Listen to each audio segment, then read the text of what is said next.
नमस्कार दोस्तों, स्वागत है आप सभी का स्टडी विद 87 यूट्यूब चैनल पर।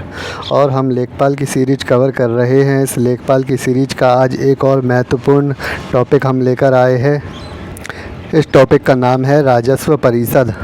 इस वीडियो में हम राजस्व परिषद से संबंधित सभी महत्वपूर्ण प्रश्नों को देखेंगे, जो सभी परीक्षाओं यानी राजस्व संबंधी सभी परीक्षाओं से संबंधित बहुत ही महत्वपूर्ण प्रश्न है।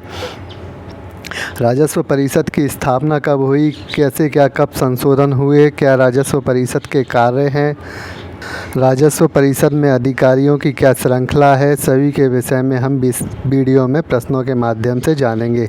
तो आइए शुरू करते हैं प्रश्नों की श्रृंखला। पहला प्रश्न, उत्तर प्रदेश के इलाहाबाद में राजस्व परिषद की स्थापना कब की गई है? उत्तर प्रदेश के इलाहाबाद में राजस्व परिषद की स्थापना 1831 में की गई है।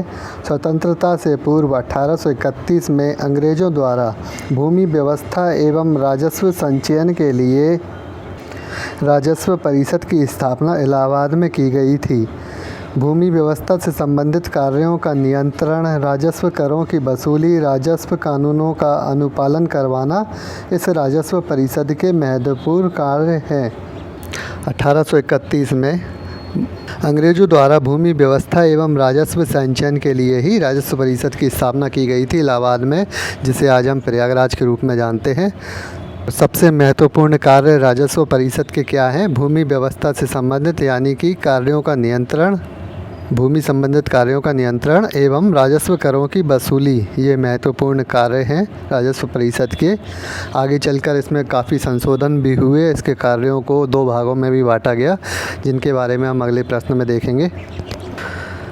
तो अगला प्रश्न है, मनोरंजन कर एवं आय कर की जिम्मेदारी से राजस्व परिषद को कब मुक्त किया गया?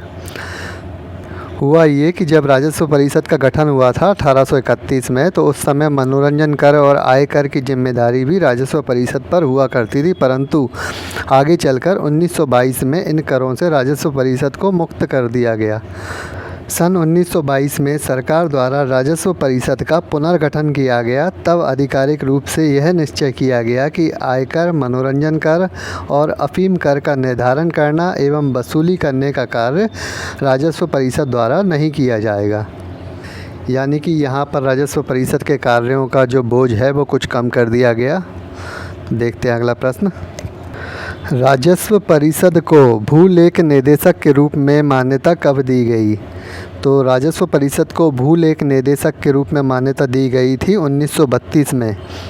यानी कि 1922 में जब राजस्व परिषद का पुनर्गठन हुआ, तो उसके 10 साल बाद 1932 में राजस्व परिषद को भूलेख निदेशक के रूप में मान्यता दी गई।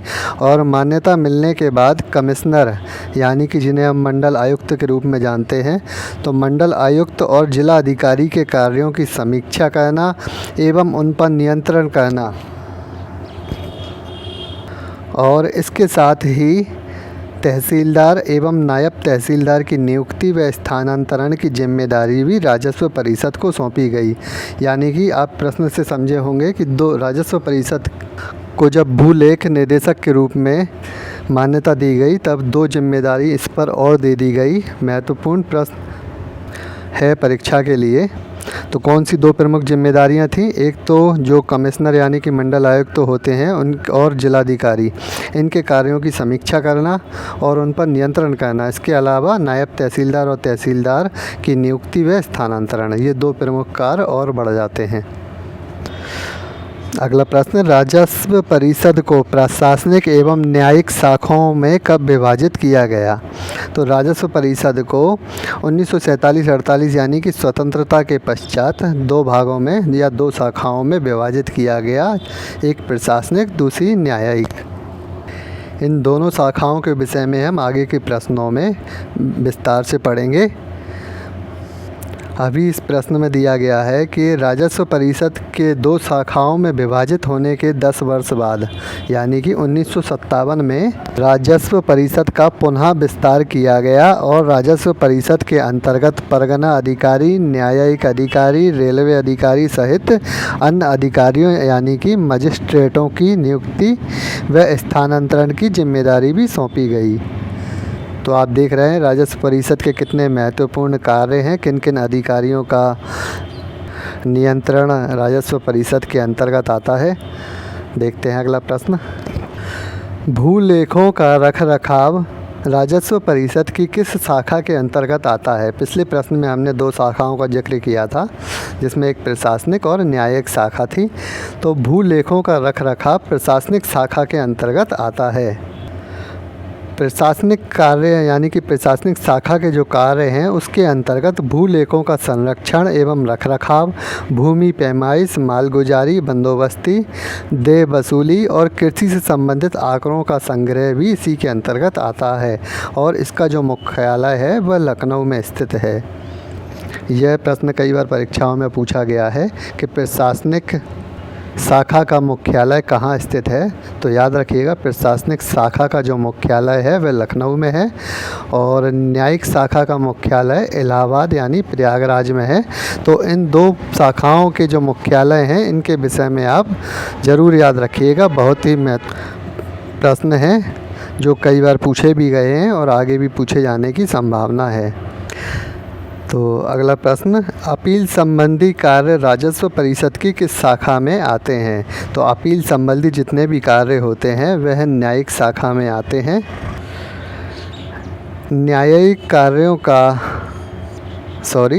कार्यों में अपीलीय संबंधी यानी कि अपीलीय समस्या संबंधी अपीलें जितनी भी होती हैं और निगरानी, पूर्वावलोकन और निस्तारण, ये सभी कार्य न्यायिक कार्यों के अंतर्गत आते हैं और इसका मुख्यालय प्रयागराज इलाहाबाद है। यानी कि राजस्व परिषद की न्यायिक शाखा का जो मुख्यालय है वह इलाहाबाद में है। वीडियो आगे बढ़ाने से पहले कहना चाहूँगा, अभी तक जिन लोगों ने चैनल को सब्सक्राइब नहीं किया वह इस प्रकार की वीडियो आगे पाने के लिए चैनल को सब्सक्राइब कर लें और वीडियो पसंद आती है तो लाइक शेयर भी ज़रूर किया करें। चलिए देखते हैं अगला प्रश्न। राजस्व परिषद में कुल कितने न्यायिक सदस्यों की संख्या होती है। तो राजस्व परिषद में कुल न्यायिक सदस्यों की संख्या 7 होती है। राजस्व परिषद में कुल 10 लोग होते हैं, जिनमें एक अध्यक्ष यानी कि जिसको प्रमुख कहा जाता है, 2 प्रशासनिक एवं 7 न्यायिक सदस्य होते हैं। प्रशासनिक सदस्य प्रशासनिक एवं न्यायिक कार्यों का संपादन करते हैं। देखते हैं अगला प्रश्न। प्रदेश के सभी राजस्व न्यायालयों का शीर्ष न्यायालय किसे कहा जाता है। तो प्रदेश के सभी राजस्व न्यायालयों का शीर्ष न्यायालय राजस्व परिषद को ही कहा जाता है। जिस प्रकार प्रदेश में सभी न्यायिक न्यायालयों का जो मुख्य होता है यानी कि उच्च न्यायालय कहते हैं, सभी जिला न्यायालयों का जो शीर्ष न्यायालय होता है उसे उच्च न्यायालय कहते हैं। इसी प्रकार प्रदेश में जितनी भी राजस्व न्यायालय हैं उन सभी का शीर्ष राजस्व परिषद होता है। राजस्व परिषद के सदस्यों की नियुक्ति राज्य सरकार के द्वारा की जाती है। बहुत ही महत्वपूर्ण बात है, याद रखिएगा कि राजस्व परिषद के जो सदस्य हैं इनकी नियुक्ति राज्य सरकार के द्वारा की जाती है। राजस्व परिषद अधिनियम के अंतर्गत बना हुआ है। बढ़ते हैं अगले प्रश्न पर। प्रश्न है कि जिला स्तर पर शांति व्यवस्था बनाए रखना किस अधिकारी की जिम्मेदारी है। तो जिला स्तर पर शांति व्यवस्था बनाए रखने की जिम्मेदारी जिलाधिकारी यानी कि डीएम की होती है। भूलेखों का रखरखाव एवं जिला स्तर पर शांति व्यवस्था बनाए रखना जिलाधिकारी डीएम की प्रमुख जिम्मेदारी है। जबकि सीमांकन, भूमि हक बंटवारे तथा ग्राम पंचायत चुनाव संबंधी याचिकाओं के कार्य उप जिलाधिकारी द्वारा देखे जाते हैं। जिलाधिकारी के 2 मुख्य कार्य हो गए, भूलेखों का रखरखाव और जिला स्तर पर शांति व्यवस्था बनाए रखना। सीमांकन और भूमि हक बंटवारे तथा ग्राम पंचायत चुनाव संबंधी सभी कार्य जो हैं वह उप जिलाधिकारी यानी कि एसडीएम के द्वारा देखे जाते हैं। तो इन दोनों अधिकारियों के विषय में अलग अलग इनके कार्यों के विषय में याद रखिएगा। चलिए बढ़ते हैं अगले प्रश्न पर। इस वीडियो का महत्वपूर्ण और अंतिम प्रश्न है, भूमि के नाम परिवर्तन अर्थात दाखिल खारिज रिपोर्ट किस अधिकारी को दी जाती है। तो जितनी भी दाखिल खारिज रिपोर्टें होती हैं वह सभी तहसीलदार अथवा नायब तहसीलदार को दी जाती हैं। उत्तराधिकारी के लिए भूमि का स्थानांतरण संबंधी दाखिल खारिज करने की रिपोर्ट तहसीलदार अथवा नायब तहसीलदार को ही दी जाती है। इसके अलावा सार्वजनिक स्थानों से अतिक्रमण हटाने का प्रमुख जिम्मेदारी, यानी कि जितने भी सार्वजनिक स्थान है वहाँ से अतिक्रमण को हटाने की प्रमुख जिम्मेदारी भी तहसीलदार अथवा नायब तहसीलदार की ही होती है। आपने देखा होगा कभी भी सड़कों के किनारे जो अतिक्रमण वगैरह हो जाता है उसको हटाने के लिए जब भी कोई प्रशासनिक अमला आता है तो वह तहसीलदार के नेतृत्व में ही आता है, पर पूरी देखरेख और जिम्मेदारी तहसीलदार की होती है। तहसीलदार का जो सहायक है वह नायब तहसीलदार होता है।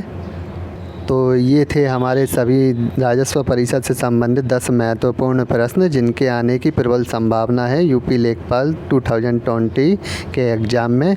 तो इस प्रकार के प्रश्न आप याद कर लीजिए और इनके नोट्स बनाकर इनका रिवीजन ज़रूर करते रहिए। तो इसी के साथ वीडियो समाप्त करते हैं। देखते रहिए स्टडी विद 87। इस प्रकार की वीडियो आगे पाने के लिए चैनल को सब्सक्राइब भी ज़रूर कर लें और वीडियो पसंद आती है तो लाइक शेयर भी ज़रूर करें। धन्यवाद।